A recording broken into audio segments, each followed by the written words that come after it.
बाजार बोलता है। एफआईज डीआईज का डेटा फटाफट से देख लेते हैं, फिर ग्लोबल इंडिसेस पर नज़र डालेंगे। तो एफआईज डीआईज में अगर देखें तो एफआईज की तो खरीदारी परसों के सत्र में आती हुई दिखाई दी, लेकिन डीआईज की से भी देख लेते हैं कि वहाँ पर भी कुछ हद तक प्रॉफिट बुकिंग या सेलिंग आती हुई दिखाई दी। 530 करोड़ की सेलिंग डीआईज ने की है, 1271 करोड़ की बाइंग एफआईज करते हुए नजर आए। ग्लोबल इंडिसेस पर नज़र डाल लेते हैं क्योंकि काफ़ी कुछ खबरें ग्लोबली रही हैं, उनका इम्पैक्ट भी जानने की कोशिश करेंगे। तो डाउ में तो हरा निशान था, लेकिन कल नेस्डेक में करीब 500 पॉइंट से ज़्यादा की गिरावट थी।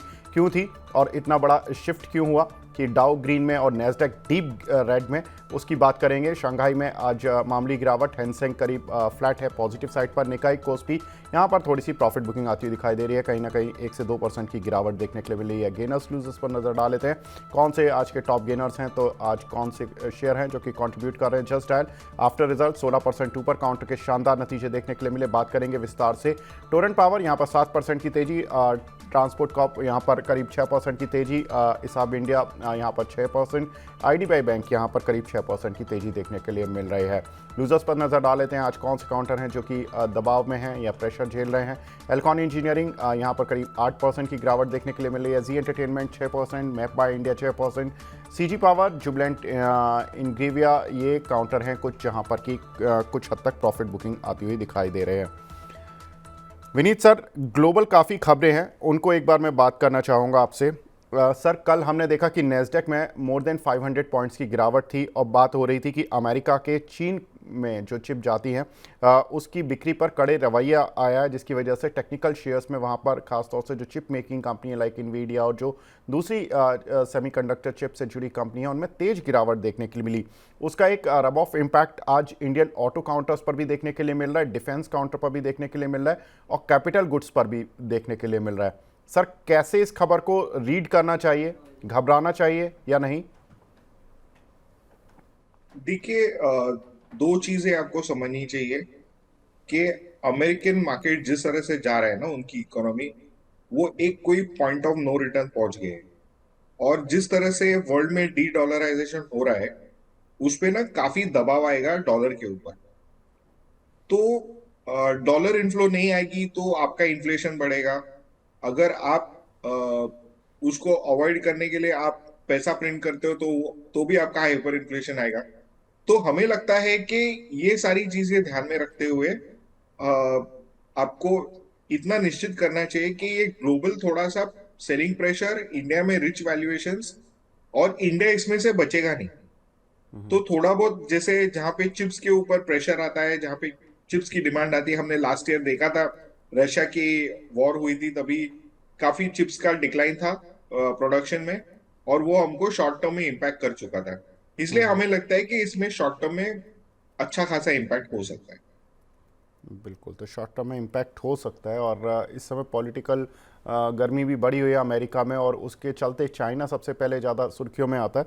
लेकिन चाइना आज दूसरी वजह से भी सुर्खी में है। चीन के राष्ट्रपति शी जिनपिंग को ब्रेन स्ट्रोक की खबरें आ रही हैं। हालांकि ये र्यूमर्स हैं, इन पर कभी अभी कोई पुष्टि नहीं हुई है, किसी भी ऑफिशियल वेबसाइट ने नहीं बोला, लेकिन चीन के कुछ जो पत्रकार हैं उन्होंने एक्स पर बताया कि उनकी हालत क्रिटिकल है। कैसे देखना चाहिए सर, विनीत सर, चीन के राष्ट्रपति की इस क्रिटिकल हाल, अगर ये ऐसा कुछ र्यूमर कंफर्म हो जाती हैं तो कैसे रीड करेगा मार्केट इस खबर को? देखिए, आपको चाइना में तीन चीजें ध्यान में रखनी चाहिए। वन इज दैट शी काफी वीक पड़ रहे हैं, तो उठापटक इन पॉलिटिकल डिस्पेंसेशन होने वाला है, नंबर वन। नंबर टू, वहां की इकोनॉमी ना कंप्लीटली साइनीज टू इन द यूएस के साथ। अगर यूएस इम्प्लोड होएगा तो चाइना उससे बचेगा नहीं। चाइना को भी उतनी तकलीफ होने वाली, क्योंकि बल्क सप्लाईज यूएस में के चाइना से आते हैं। $500 बिलियन का उनका एक्सपोर्ट है यूएस को। तीसरी चीज आपको ध्यान में रखनी चाहिए कि इनकी जो इंटरनल इकोनॉमी थी काफी डामाडोल हो गई थी, और इसका 30% कॉन्ट्रीब्यूशन रियल एस्टेट से आता है, और रियल एस्टेट की वजह से कई बैंक गायब हो चुके हैं, कई कंपनीज डिफॉल्ट कर चुके, और इनके जो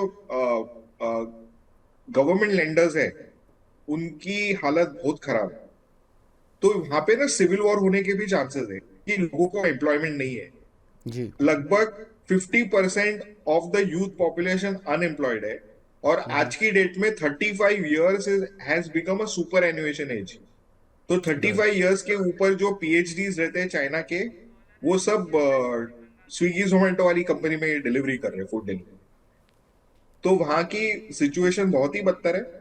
जी और ये दोनों कंट्रीज काफी दोनों साथ में ही इम्प्लोड हो। जी।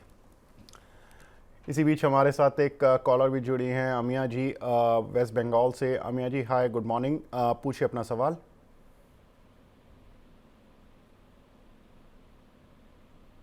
अमिया जी आप सुन पा रहे हैं? उनका क्वेश्चन ले लेते हैं, क्या सवाल है उनका। तो उनका सवाल एक बार देख लेते हैं कि क्या है उनका सवाल। TFCI के 50 शेयर हैं 202 रुपये के भाव पर, क्या करना चाहिए? विनीत सर, TFCI सर कैसे देखना चाहिए इस काउंटर को? नहीं, देखिए, it's a public limited company जो आपके टूरिज्म फील्ड में है। जी। लेकिन ये companies they need to be very aggressive. और वो टीएफसीआई में एग्रेशन अभी तक हमने देखा नहीं है। तो हमें लगता है कि ये शेयर में उनको केयरफुल रहना चाहिए। और अगर इन्होंने उल्टी सुनी हुई कहानी पे खरीदा है विदाउट डूइंग रिसर्च, तो टाइट स्टॉप लॉस लगा के इसमें बने रहिए। और अगर उनको लॉस हो रहा है तो भाव ऊपर आए तो इसमें से निकल जाए। बिल्कुल, तो लॉस आने पर एक बार देख लें आप, अगर भाव भाव आ जाता तो बिल्कुल निकल जाएं। एक क्वेश्चन है सुरजाल जी का, ये पूछ रहे हैं कि सर HAL हिंदुस्तान एरोनॉटिक्स 5500 रुपये के खरीदे हुए हैं, आज काउंटर 5% गिरा हुआ है। शायद चिप की प्रॉब्लम सर HAL को भी होगी क्या, और क्या करना चाहिए HAL में अब इनको? नहीं, अब देखिए, आपने जो डिफेंस रैली देखी थी ना, ये प्योरली इमोशनल रैली है। इसमें लोगों ने कॉन्सेंट्रेटेड बाइंग करके सब वर्टिकल ऑलमोस्ट राइज आया है। जब भी कोई भी स्टॉक में वर्टिकल राइज आता है ना, आपका फॉल निश्चित लंबा होता है। आप कोई भी हिस्टोरिकली जाके चार्ट्स देखिए, आप हर्षद मेहता के टाइम के चार्ट्स को आप एनालाइज कीजिए, इनका एंडिंग बहुत बैड होता है।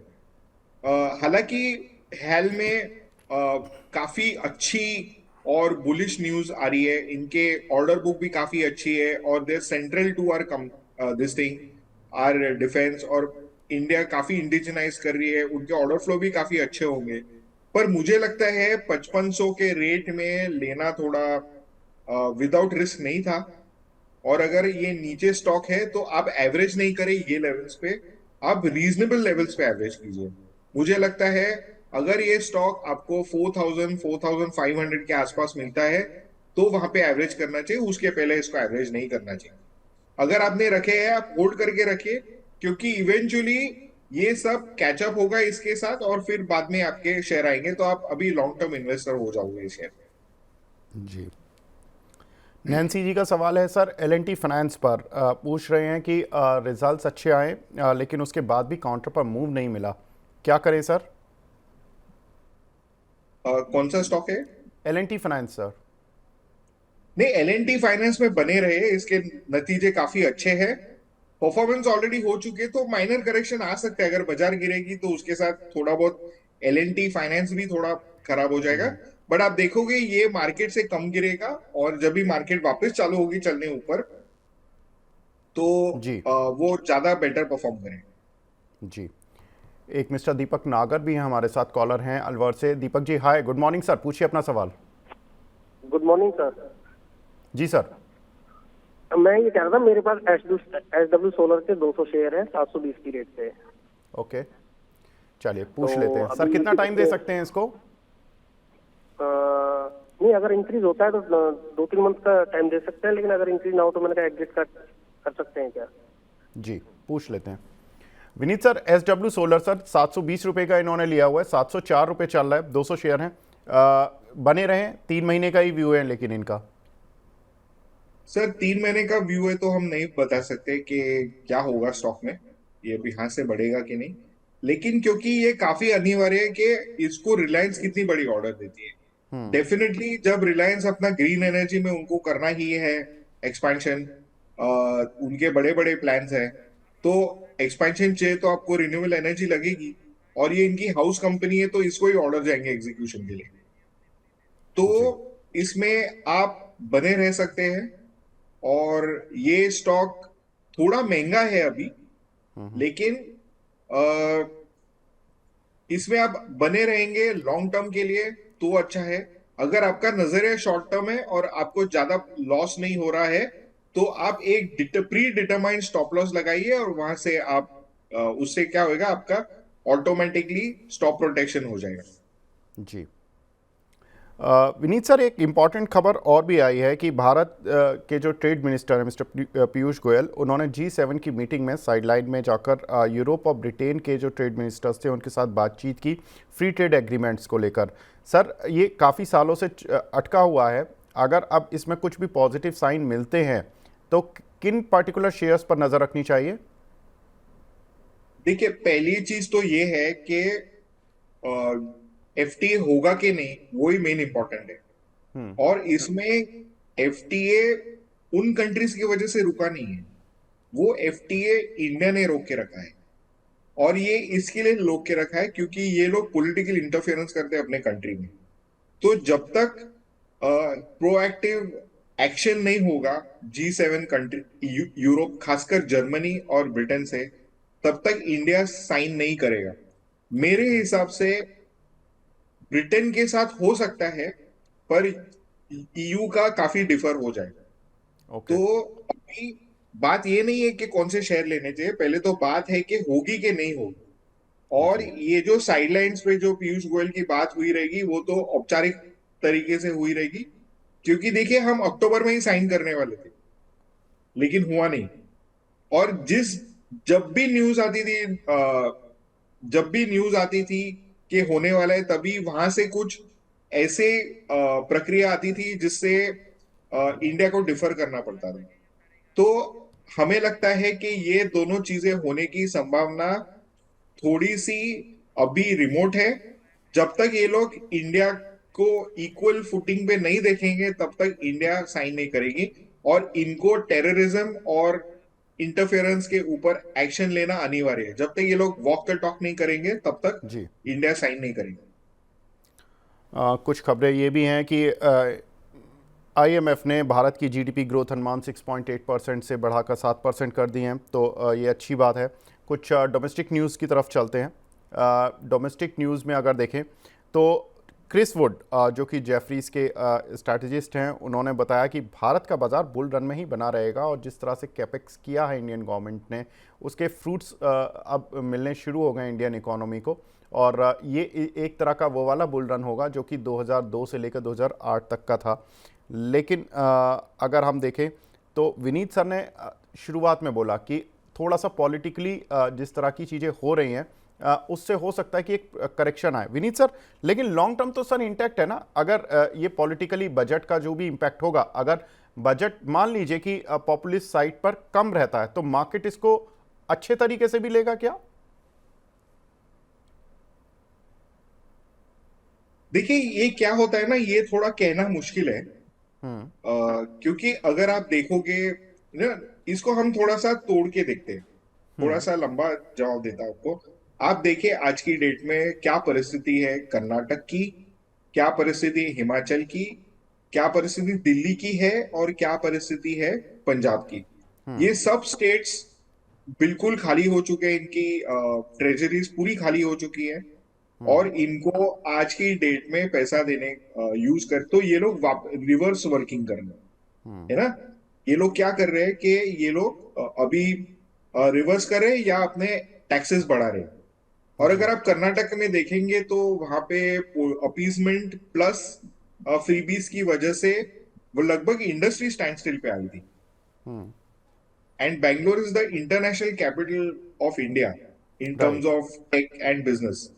तो वहां पे जब विद्रोह किया कंपनीज ने एज अ जॉइंट डिक्लेरेशन, तभी उन्होंने होल्ड बैक किया कि हम रिजर्वेशन नहीं करेंगे। बिल्कुल। तो अभी जब बीजेपी स्टेट्स भी फ्रीबीज दे रही है, तो हमको देखना चाहिए कि ये कितना प्रोडक्टिव है।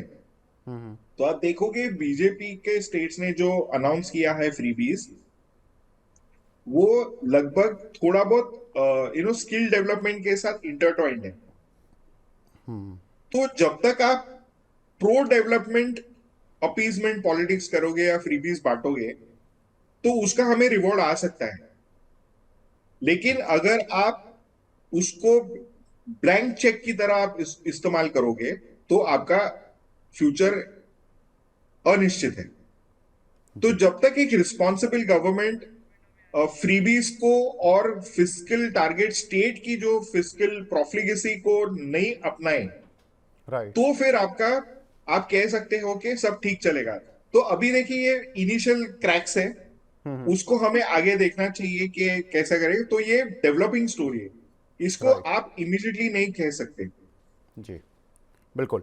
एक लेकिन डेवलप्ड स्टोरी भी है सर। 15 जुलाई तक मानसून 9% सरप्लस में आ गया, औसत से ज़्यादा आ गया।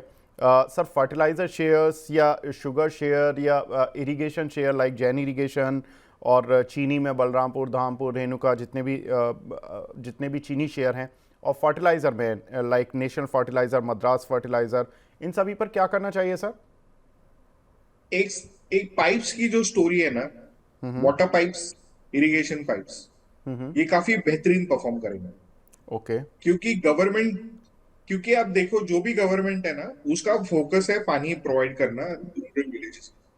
ये पॉलिटिकल डिस्पेंशन जो भी आए हुए चलता रहेगा और ये अच्छी फसल और अच्छी बारिश की वजह से अच्छा परफॉर्मेंस रहने वाला ही है।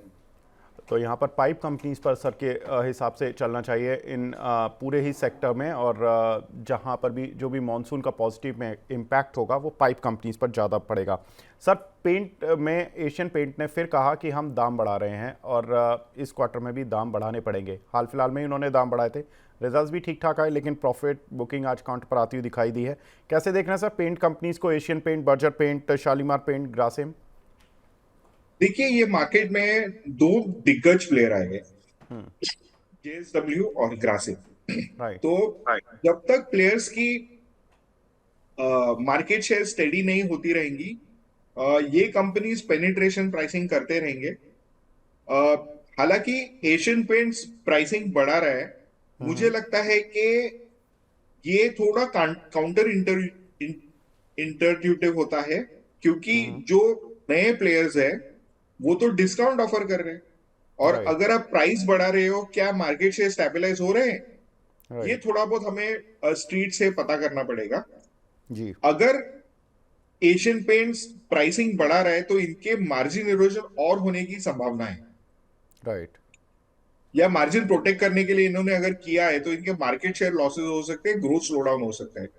तो एशियन पेंट्स में मेरे हिसाब से जो ऑपरेटिंग लीवरेज अभी तक मिल रहा था ना वो थोड़ा थम जाएगा, और इसको रिकवरी होने के लिए आपको थोड़ा वक्त देना पड़ेगा। बिल्कुल। तो सर अभी पेंट कंपनीज में मतलब करना क्या है, बेसिकली होल्ड करें इनको अभी, या रिकवरी का टाइम दें, मतलब जिनके पास है कुशन वो रखें? नहीं, जिनके पास है कम भाव के है तो वो होल्ड कर सकते हैं। जो ओके। जिन्होंने नया नया निवेश किया है उनको ये ध्यान में रखना चाहिए कि यहाँ से कैपिटल प्रोटेक्शन इतना नहीं है, थोड़ा सा प्रोबेबिलिटी ऑफ कैपिटल प्रोटेक्शन कम है। ये ओके। उनको ध्यान में रख के ही निवेश करना चाहिए। जी तीसरी चीज क्या है, आप कंजम्पशन में इतनी सारी स्टोरीज है, सिर्फ पेंट्स इंडस्ट्री पेंट्स। नहीं है। बिल्कुल। आप बिल्डिंग मटेरियल्स में जा सकते हैं, आप एफएमसीजी प्ले सकते हैं, आप कंज्यूमर डिस्क्रिशनरी प्ले कर सकते हैं। जिस तरह से ये फ्रीबीज बांटे गए हैं मार्केट में, उसमें money in the hands of the people plus good rainfall, मतलब अच्छी खेती, और उसकी वजह से आपके कंज्यूमर ड्यूरेबल्स और एफएमसीजी प्रोडक्ट्स में बेताज तेजी होने वाली है। अगर इसको हम चिप के साथ जोड़े तो आप एफएमसीजी में बने रहे, आपको बहुत अच्छा पैसा मिले। जी सर, चिप की वजह से ही आज ये ऑटो काउंटर्स गिरे हैं क्या? बजाज ऑटो, हीरो मोटोकॉप, ये सारे, इनमें क्या करना चाहिए सर? देखिए अगर आप 5 साल के हिसाब से स्टडी करें ना तो ये पीक वैल्यूएशंस पे बैठे हैं, इनके मार्जिन पीक है, इनकी ऑटो की ट्रेंड पीक है, और इनकी एएसपी जो भी है ना, एवरेज सेलिंग प्राइस पर कार, वो भी पीक पे है। तो हमें लगता है कि best of times auto sector में हो चुके हैं। ओके आपको यहाँ से थोड़ा बहुत सतर्क रहना चाहिए और आप दूसरे सेक्टर में शिफ्ट कर जाना चाहिए। जी, कुछ एक सवाल भी मिल रहे हैं, काफ़ी लोग परेशान हैं, आज मार्केट थोड़ा सा वॉलेटाइल है और चल नहीं रहा है उतना जो शेयर्स की जो चाल जनरली आती है। पुनीत शर्मा जी का सवाल है सर, हिंदुस्तान कंस्ट्रक्शन पर 1700 शेयर हैं 50 रुपए के भाव के, क्या करें sir? Hindustan construction company sir, HCC। बने रहिए इसमें। ओके ये इंडिया की one of the best companies है। आपके पिछले शो पे भी हमने ये सवाल उठाए थे, राइट। तो इसमें बने रहिए, इसमें आपको अच्छे खासे प्रॉफिट होने की संभावना है। एंड सर यूको बैंक पर क्या आपका व्यू रहेगा? देखिए, जिस तरह से हम देख रहे टिल्ट हो रहा है ना, ये फिस्कल प्रोफिगेसी की जो बात की हमने, उसमें PSU bank absolutely no no हो जाते हैं, क्योंकि Okay. अल्टीमेटली स्टेट्स कहां से बोरो करते हैं? ये जो राइट लोन मार्केट का जो दौरा चलता है, इनमें इम्पैक्ट किसको होता है? प्राइवेट बैंक तो नहीं आप इन्फ्लुएंस कर सकते, आप पब्लिक सेक्टर बैंक्स को इन्फ्लुएंस कर सकते। तो हमें वॉच करना चाहिए कि ये पब्लिक सेक्टर बैंक्स को इम्पैक्ट कैसा आएगा। मैं नहीं कह रहा हूं कि अभी खराब हो जाएंगे, मैं ये कर रहा हूं कि ये जो नई ट्रेंड चालू हुई है उसको गवर्नमेंट कैसा मैनेज करेगा, और राइट हिस्टोरिकल एविडेंस नेगेटिव है। ओके तो इनमें अपने प्राइवेट बैंक्स में ही बने रहे, आप फाइनेंशियलाइजेशन का थीम प्ले कीजिए, उसमें आपको अच्छा खासा पैसा मिलेगा। इंश्योरेंस में पैसा डालिए, एसबीआई लाइफ ले लीजिए, वो डेफिनेटली डबल हो जाएगा। मेरे हिसाब से सबसे स्वीट स्पॉट मार्केट में जनरल इंश्योरेंस और लाइफ इंश्योरेंस है। जी, तो सर ने इंश्योरेंस कंपनीज पर सर बुलिश हैं। एक हमारे साथ रेगुलर कॉलर जुड़ते हैं, आमिर अली जी लखनऊ से। आमिर जी हाय, गुड मॉर्निंग सर, पूछिए अपना सवाल। हाँ सर, गुड मॉर्निंग विवेक जी, गुड मॉर्निंग विनीत जी। सर आपसे तो खैर बात होती रहती है, मेरी फोन लग ही जाता है जब भी मैं डालता हूँ क्वेश्चन। तो विवेक जी, आज मेरा सवाल ये है कि आज मेरे पास इरकॉन और इरेडा है। इरकॉन के मेरे पास 88 शेयर हैं 337 के रेट पर, और इरेडा 150 शेयर हैं 220 के रेट पर। तो सर अब मुझे इसमें समझ में नहीं आ रहा कि मैं इसको करूं क्या, होल्ड करूं या मतलब प्रॉफिट बुक करके सेल कर दूं? थोड़ा इसमें मुझे एडवाइस कीजिए, क्योंकि इसमें मुझे समझ में नहीं आ रहा कि करूं क्या। बिल्कुल, वैसे हमने आपको लगातार पिछले 2 दिन से हम जितने भी एनालिस्ट और हमारे पैनलिस्ट आ रहे हैं, ज़्यादातर सभी ने सरकारी कंपनीज में प्रॉफिट बुक करने की ही राय दी थी सर। लेकिन विनीत सर का व्यू भी कुछ एक सरकारी कंपनीज डिफेंसिव पर तो यही था, लेकिन रेलवे पर और ले लेते हैं सर। क्या करना चाहिए इनको, इरकॉन और इरिडा?